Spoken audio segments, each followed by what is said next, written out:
Nshuti bakunzi ba hano Rwanda TV, uko dusanzwe tubagezaho amakuru atandukanye, amakuru y'ubukungu, ubuzima, ubukerarugendo, imyidagaduro n'amakuru y'iyobokamana, akaba ari kimwe mu bice bituranga cyane umunsi ku munsi, ubuzima ku bundi, kuko tudashobora gukora ibindi ngo twibagirwe Imana.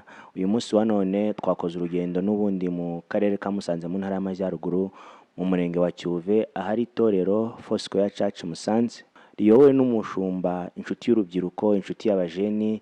Hamaze iminsi hari ibitaramo biri gutegurwa byo kurwanya urubyiruko, by'umwihariko mu rubyiruko n'abandi bose. Iyo tuvuze kurwanya ibiyobyabwenge ni umuntu uwo ari we wese, kuko hari benshi byafashe bikabagira imbata, baba imbata yabyo.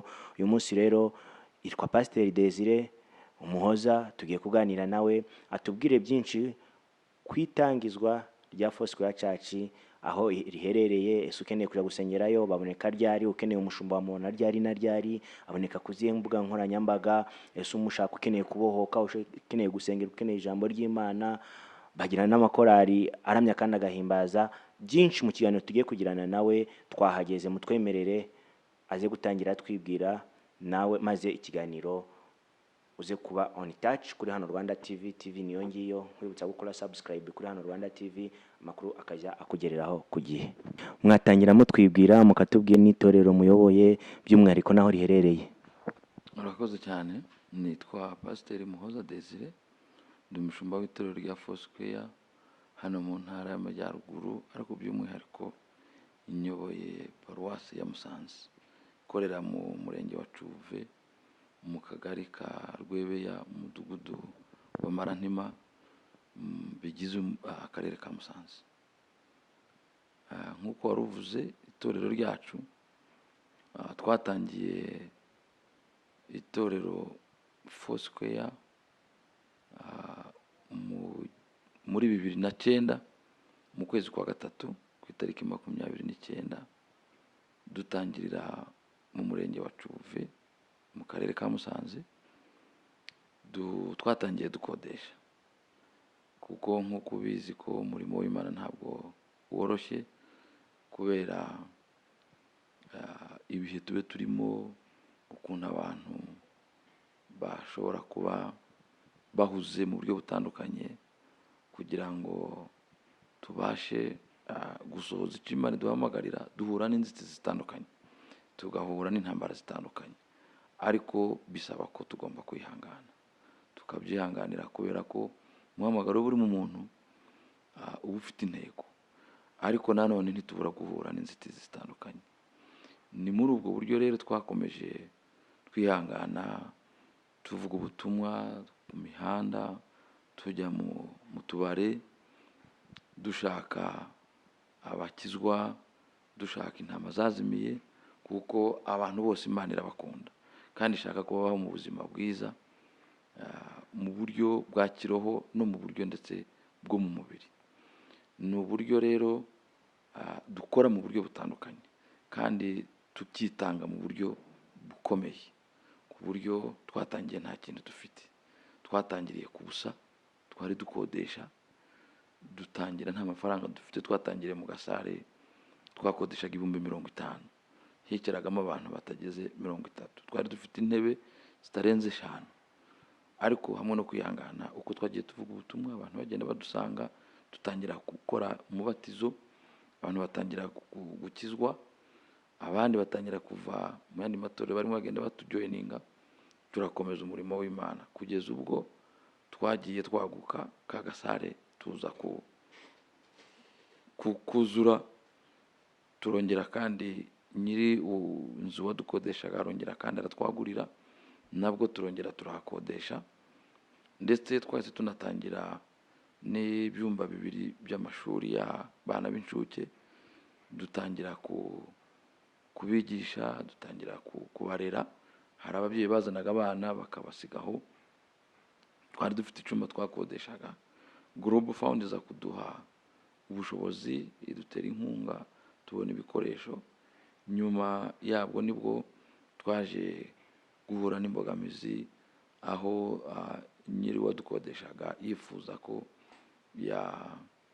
yakodesha abandi bafite amafaranga. Natwe nyuma yabwo twaje kugira umugisha, tuza guhura n'abaterankunga, baradufasha mu buryo badufashije kubaka hamwe n'imbaraga z'abakristo. Twagiye duhuza dukora fundraising, abaterankunga baza kutwunganira, turubaka, tuza kugura rero ikibanza, turubaka. Ahangaha rero twubatse muri umurenge wa Cuve, muri akagari ka Rwebeya, ni naho twatangiriye, naho twakomereje, naho twaje kubona ikibanza, turubaka. Kugeza uyu munsi turabona umurimo w'Imana ugenda utera imbere.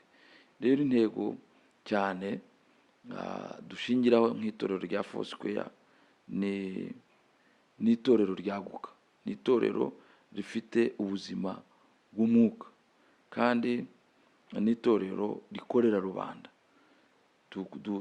Dushingira ku ijambo ry'Imana, twizera Imana Data n'Umwana na Mwuka Wera, kandi tukizera n'ibikorwa by'Umwuka Wera. Twizera no kwaguka kw'itorero, twizera ko Yesu Kristo yapfuye akazuka, twizera ko azanagaruka gutwara itorero. Niyo myizerere dushingiraho nk'itorero rya Foursquare. Ubwo rero uko twarushijeho kugenda dusenga twegera Imana yagiye idufasha mu buryo butandukanye, yagiye idukorera ibintu bikomeye tutari tuzi ko twabigeraho. Kugera uyu munsi turabona turimo dutera intambwe, kandi turabona itorero ririmo rigenda ryaguka. Imana yadufashije twubaka itorero ryiza rijyanye n'igihe na leta ishaka, nubwo tutarabisoza byose, ariko aho tugeze hafi 80% turabona kuko hari icyo Imana irimo igenda ikora. Rero mu byo dukora n'ibyo tugamije gukora, ubu hari abana dufasha kurwanya imirire mibi. Buri wa gatandatu barahura tukabashakira icyo barya, igikoma, tukabaha ibikoresho by'isuku ndetse n'ibikoresho by'ishuri. Rimwe na rimwe iyo tubonye ubushobozi turabikora, ariko akenshi buri wa gatandatu tube turi kumwe nabo. Ubushobozi buracari bukeya, kandi turizera ko buzarushaho kugenda bwaguka. Ikindi, gahunda zacu z'amateraniro mu buryo buhoraho. Ku wa kabiri tugira amasengesho dutangiza saa 5. Ni amasengesho y'abakristo bose, ni amasengesho rusange, n'abandi batari Foursquare bazamo. Turasenga kuko nizo mbaraga z'abakristo, nibwo buzima bw'abakristo. Turasenga kugeza saa 12:15 cyangwa saa 1, ariko gahunda tube dufite ni saa 1. Dutangira saa 5 tukageza saa 1. Tubonamo Imana ikoramo ibitangaza. Hari abakirizamo indwara, hari abakirizwamo bagakizwa bakaba abakristo. Hakorwamo ibintu byinshi.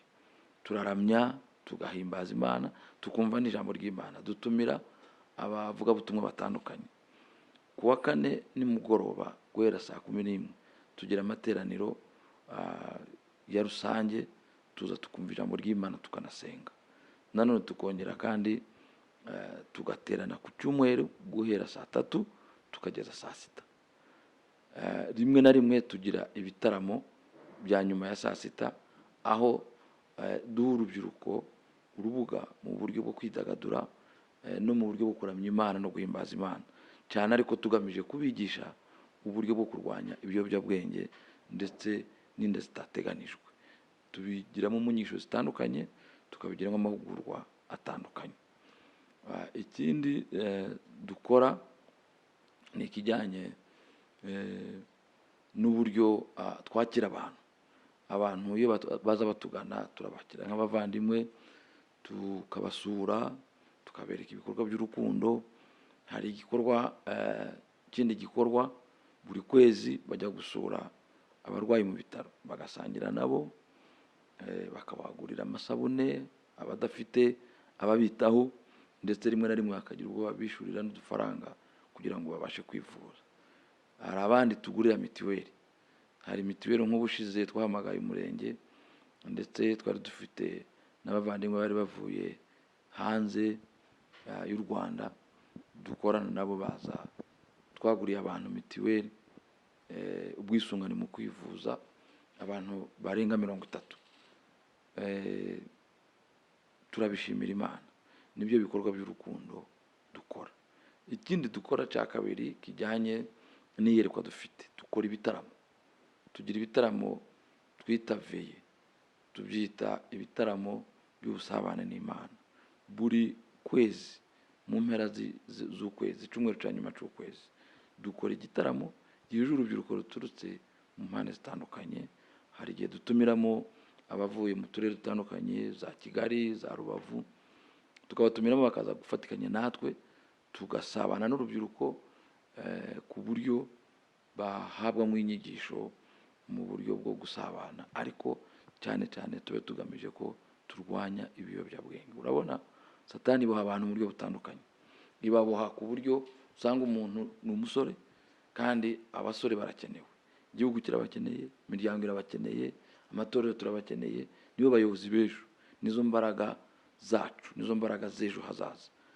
Rero tubashoramo imbaraga nyinshi kugira ngo tubashe kuba twabaha icyerekezo gikwiriye kandi gituma ejo bazaba ari abantu bafitiye imiryango akamaro, bafitiye sosiyete nyarwanda akamaro, bafitiye itorero akamaro, bafitiye igihugu akamaro. Nibyo twibandaho cyane. Ndatekereza ko muri bimwe dukora n'ibyo. N'ubu turimo turategura konferansi izaduhuza mu kwa gatatu mu buryo butandukanye, abantu bazaba bavuye hirya no hino.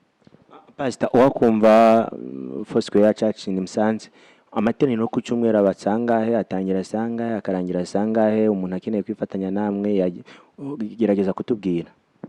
Amateraniro yacu ku cyumweru nabivuzeho, dutangira saa 3 za mu gitondo, turaramya tugahimbaza, hanyuma tugasohoka saa 6. Gahunda yacu ni kwiteye tuyikora mu masaha 3 yo ku cyumweru. Dutangiza saa 3 tugasoza saa 6.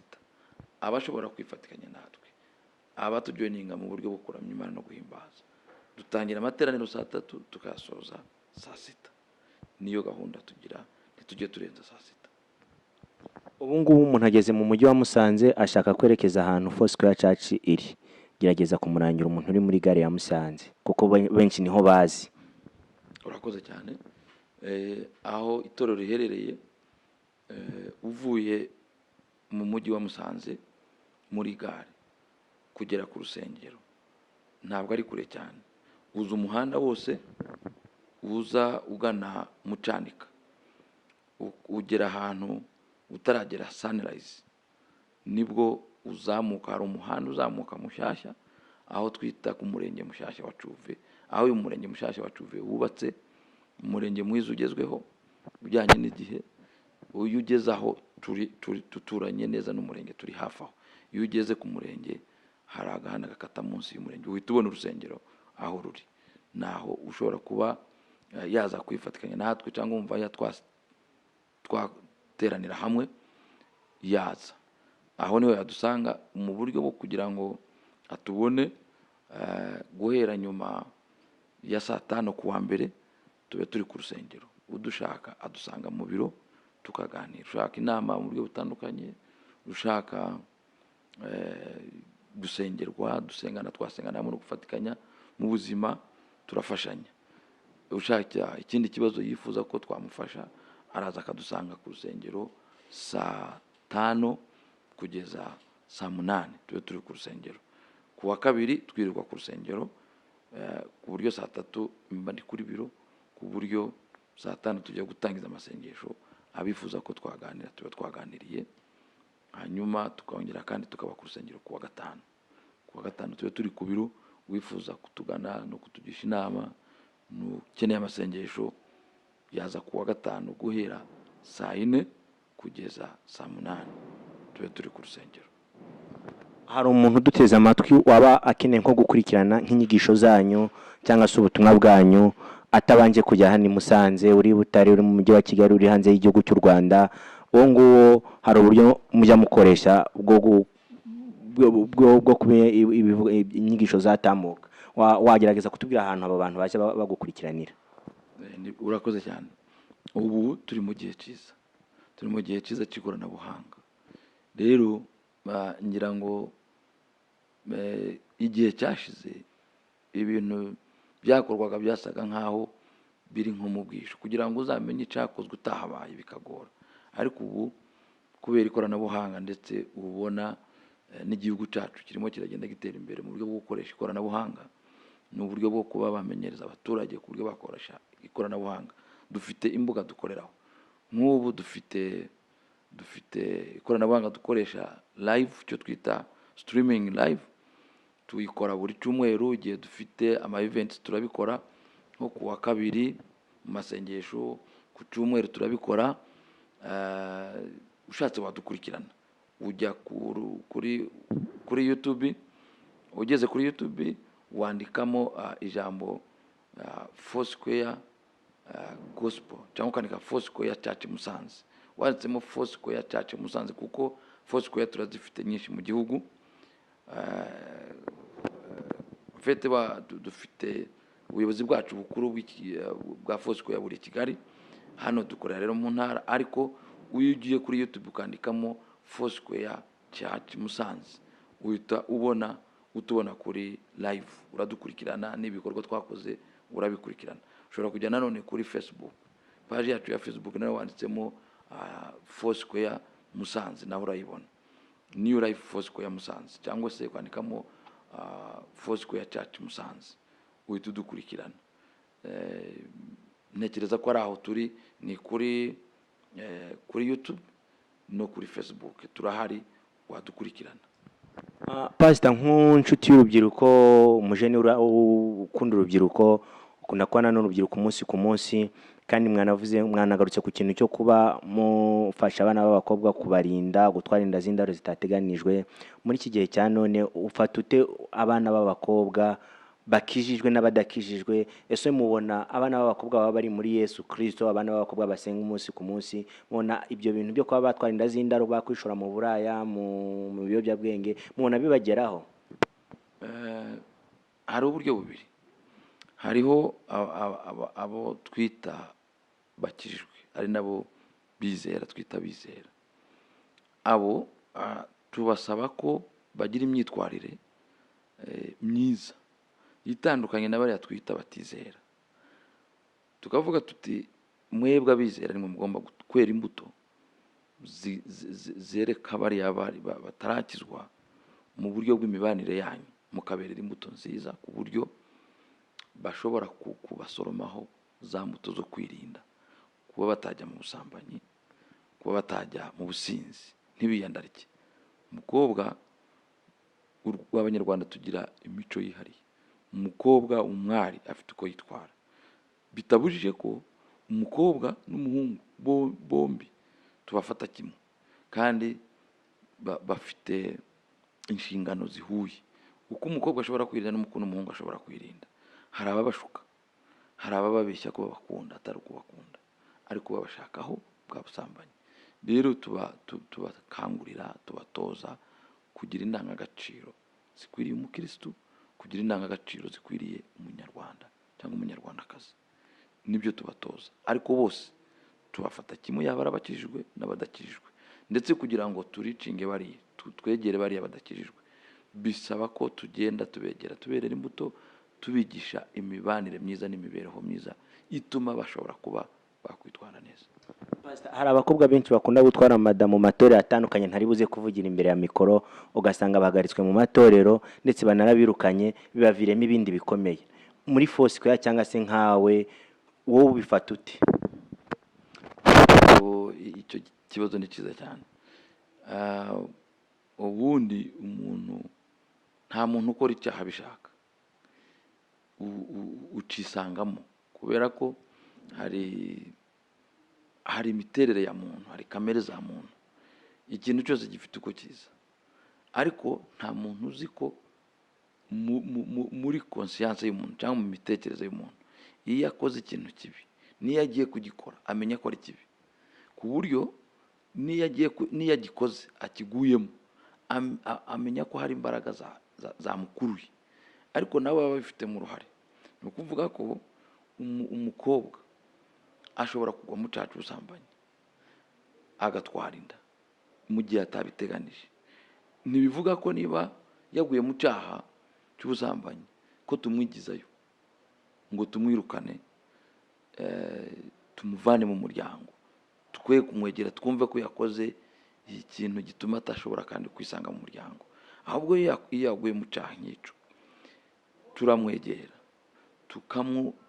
tukamwereka ko yaguye mu cyaha ariko ashobora kukivamo. Kuko hari ibintu bibiri, hari ingaruka z'icyaha, hari n'icyaha. Icyaha rero umuntu iyo yakiguyemo akakisangamo, muri cya gihe yakisanzemo yakiguyemo, kubera ko turi abantu, turi abanyamubiri, igikurikiraho ni iki rero? Ibimubaho n'ingaruka z'icyaha. Icyaha ashobora kugikora, kumuhagarika mu rusengero, kumuca mu rusengero, nibyo. Kubera iki? Ntabwo duha urwaho ibyaha nk'ibyo. Agomba kumenya ko yacumuye, yakoze icyaha, tukamuha disipurine kugira ngo n'ejo atazakomeza yumva ko n'itorero ribishyigikiye. Iyo umuntu akoze icyaha rero cy'ubusambanyi, akagwa mu cyaha cy'ubusambanyi agatwita, turamuhagarika. Twarangiza kumuhagarika ariko tugakomeza kumukurikirana, tumwigisha, tumusengera, tumwereka kuko nubwo byamubayeho ariko akiri umuntu. Turamwegera tukamwigisha za ngaruka z'icyaha, amaherezo iwe wahuye nazo nizo agongana nazo. Arabimenya, akamenya ko ingaruka z'icyaha zamubayeho, ariko ashobora kubaho muri bwa buzima bw'ingaruka z'icyaha ariko icyaha yababariwe. Rero iyo tumuhagaritse, tugira igihe tumuha, hanyuma nawe akikosora, yarangiza akaza tukongera tukamubabarira, ariko akiyumva kuko akiri muri sosiyete, akiri umwe mu muryango. Ntitube tumubwiye ngo asohoke mu itorero agende, oya, tumuha disipurine tukamuhagarika, kuko Bibiliya ni kwivuga yaguye mu cyaha, kiragaragara. Rero ni imyitwarire itari myiza ku bakristo. Tumushyira ku ruhande ariko tumukurikirana, ntitumwirukana mu rusengero. Arakomeza akaza agaterana, arakomeza akaza kumva inyigisho, ariko ntitumwemerera gukora indi mirimo isanzwe mu rusengero. Nuko niko tubitaho, niko tubafasha. Ndetse na wa mwana mu gihe niwe yamubyaye, iyo dufite ubushobozi tugerageza uburyo dushobora kumwitaho.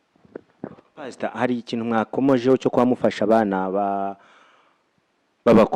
abana bakiri hasi, murwanya igwingira, mubahereza amata. Abo byaba bigaruka ku bantu bo mu rusengero cyangwa ufata no hanze y'urusengero? Dufata no hanze y'urusengero.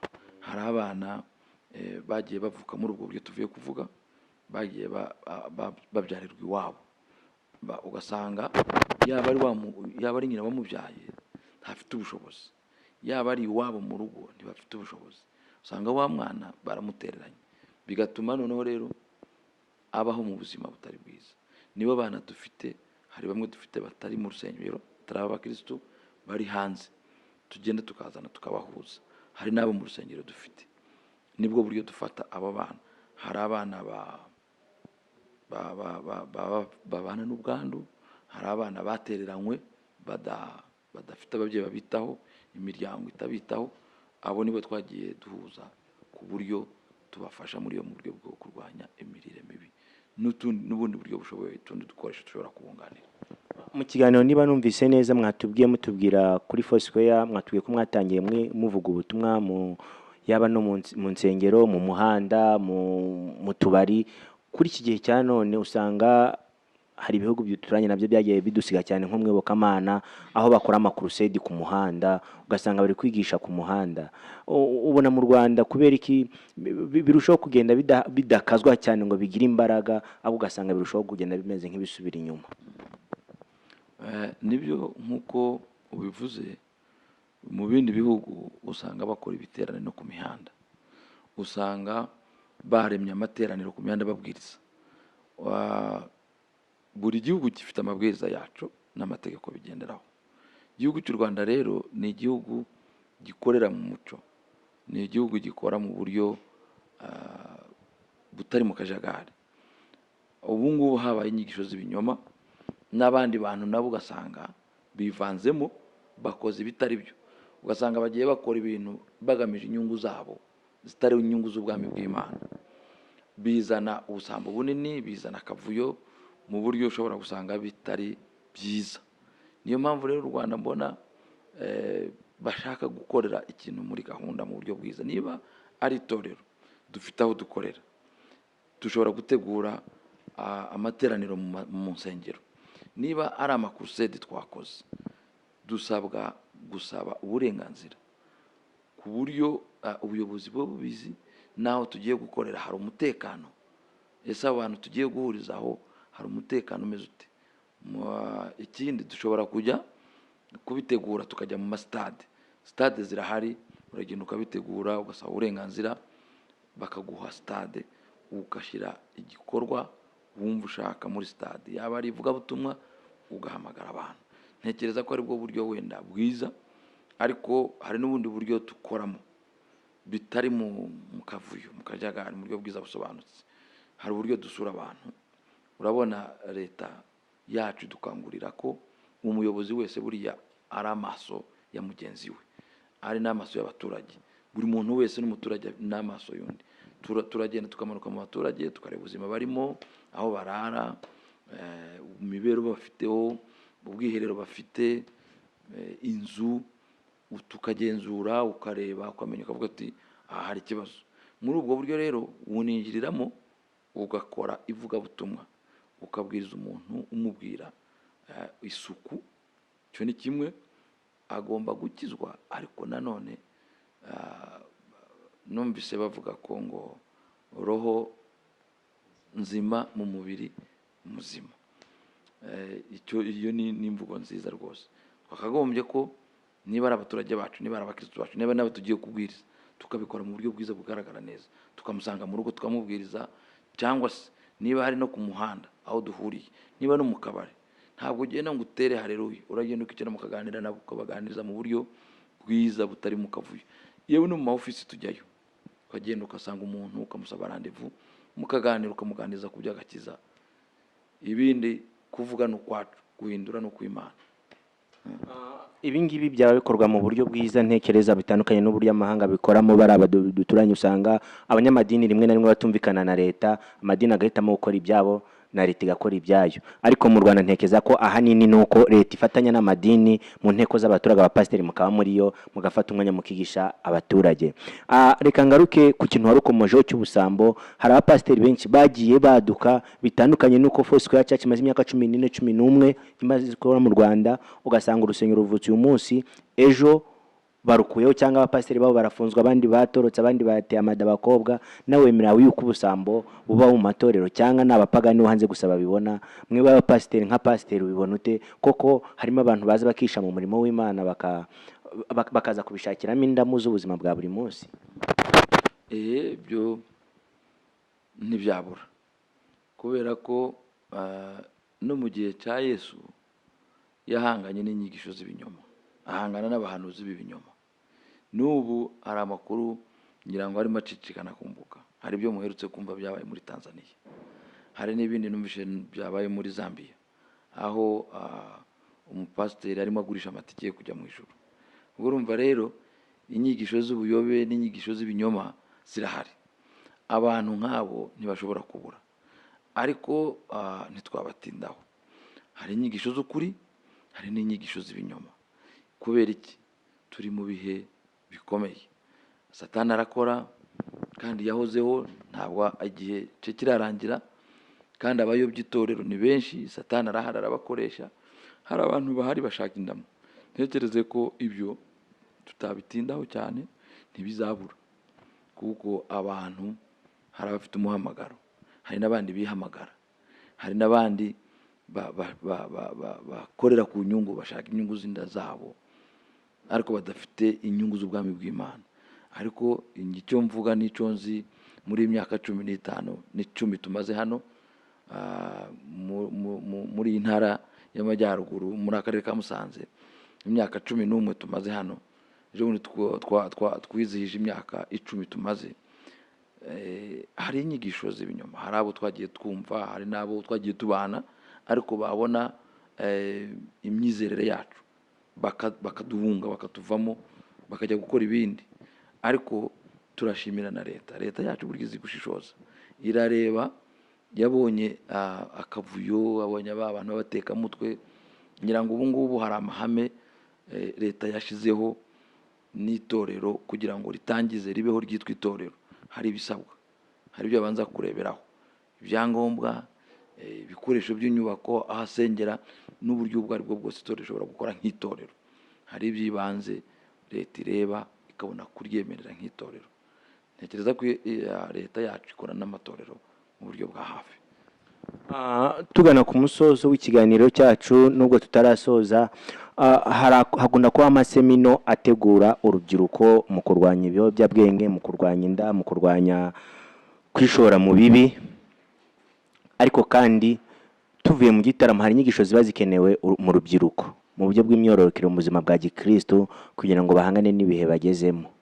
Ese nkamwe mubona nk'iyo nyigisho zo mwaziteguye zigira izihe ngaruka ku rubyiruko mu buryo buri positive, mu buryo bwo kubyumva no mu buryo bwo kubisangiza societe nyarwanda baba barimo, cyane ko Foursquare Church tuyiziho ari itorero tuzi ry'umwuka rifasha urubyiruko kuba mu buzima bwiza?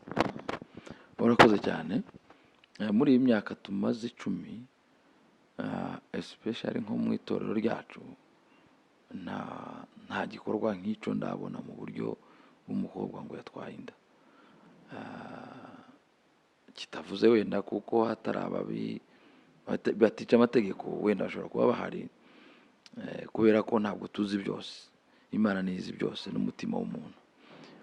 Ntekereza ko mu nyigisho twagiye dutanga n'ibiganiro tugenda tugirana nabo, uko tubegera n'ukuntu tubana, bifite impact kuko ubona harimo umusaruro, kubera ko urebye imyitwarire yonyine n'uburyo ubona bahagaze, tubona byumvikana, tubona ari byiza kuko Imana idufashe tukarushaho kubikomeza, bifite ingaruka nziza no muri societe nyarwanda.